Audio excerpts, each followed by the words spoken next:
भारत के स्वदेशी arrow engine programme को लेकर एक बहुत बड़ी खुशखबरी सामने आई है। गैस टरबाइन रिसर्च एस्टेब्लिशमेंट यानी GTRI ने HIL को एक अहम जिम्मेदारी दी है। अब HIL कावेरी डेरिवेटिव इंजन, जिसे KDE कहा जाता है, को आफ्टर बर्नर सहित LCA तेजस में इंटीग्रेट करने वाला पार्टनर होगा। दोस्तों, यह खबर सिर्फ एक तकनीकी प्रगति नहीं है, बल्कि यह भारत की उस महत्वाकांक्षा को दर्शाती है जिसमें हम अपने लड़ाकू विमानों के लिए विदेशी इंजन पर निर्भरता खत्म करके पूरी तरह स्वदेशी समाधान लाना चाहते हैं। कावेरी डेरिवेटिव इंजन की सबसे बड़ी खासियत इसकी ताकत है। आफ्टर बर्नर के साथ यह इंजन 71 किलो न्यूटन का थ्रस्ट देगा, जबकि बिना आफ्टर बर्नर यानी ड्राई मोड में यह 49 किलो न्यूटन की ताकत पैदा करेगा। आप इसे ऐसे समझ सकते हैं कि यह इंजन तेजस और भविष्य में आने वाले दूसरे स्वदेशी विमानों में विदेशी इंजन का विकल्प बन सकता है। अब सवाल यह उठता है कि अगर यह इतना ही दमदार है तो शुरुआत से क्यों नहीं लगाया गया? दरअसल भारतीय वायुसेना शुरू में थोड़ी झिझक में थी। वे नहीं चाहते थे कि LCA तेजस को सीधे इस इंजन का फ्लाइंग टेस्ट बेड बना दिया जाए। उनकी प्राथमिकता थी कि पहले इस इंजन की टेस्टिंग रडरलेस प्रोटोटाइप एयरक्राफ्ट पर की जाए, लेकिन GTRI ने आधुनिक सिमुलेशन टेक्नोलॉजी का इस्तेमाल किया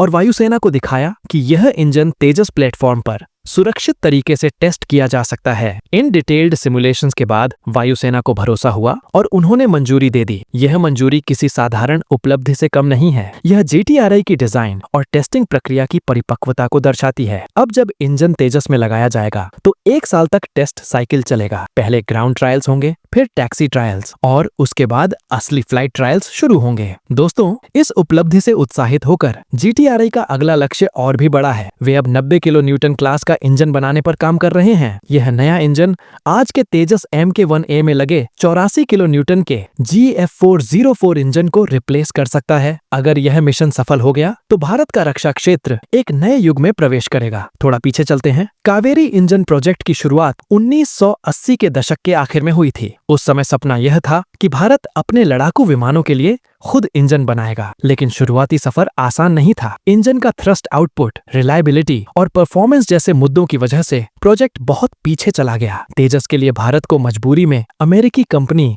जनरल इलेक्ट्रिक के इंजन इस्तेमाल करने पड़े, लेकिन आज हालात बदल रहे हैं। कावेरी डेरिवेटिव इंजन ने साबित कर दिया है कि भारत अब उस स्तर पर पहुंच चुका है जहां वह अपने दम पर लड़ाकू विमान इंजन बना और चला सकता है। इसका फायदा बहुत बड़ा है। पहला तो यही कि भारत को महंगे विदेशी इंजन खरीदने की जरूरत नहीं रहेगी। इससे देश का विदेशी मुद्रा भंडार बचेगा। दूसरा, जब आपके पास अपनी तकनीक हो तो आप पूरी तरह आत्मनिर्भर रहते हैं। तीसरा, सबसे अहम इंजन तकनीक दुनिया की सबसे जटिल और संवेदनशील टेक्नोलॉजी मानी जाती है। जिन देशों के पास यह क्षमता होती है, उनकी रक्षा क्षमता और स्ट्रैटेजिक ताकत कई गुना बढ़ जाती है। अब सोचिए, अगर भारत 90 किलो न्यूटन का इंजन सफलतापूर्वक बना लेता है तो इसका सीधा असर हमारे अगले बड़े प्रोजेक्ट्स पर होगा। उदाहरण के लिए एडवांस्ड मीडियम कॉम्बैट एयरक्राफ्ट यानी MSEA प्रोग्राम। यह 5वीं पीढ़ी का लड़ाकू विमान होगा और इसके लिए करीब 110 किलो न्यूटन तक का थ्रस्ट देने वाला इंजन चाहिए। अगर GTRI और HIL 90 किलो न्यूटन का इंजन बना लेते हैं तो उस अनुभव का इस्तेमाल AMCA के इंजन बनाने में किया जा सकता है। यानी यह सिर्फ तेजस तक सीमित नहीं रहेगा, बल्कि भारत के भविष्य के विमानों के लिए भी रास्ता खोलेगा। अगर आप ग्लोबल लेवल पर देखें तो रूस, अमेरिका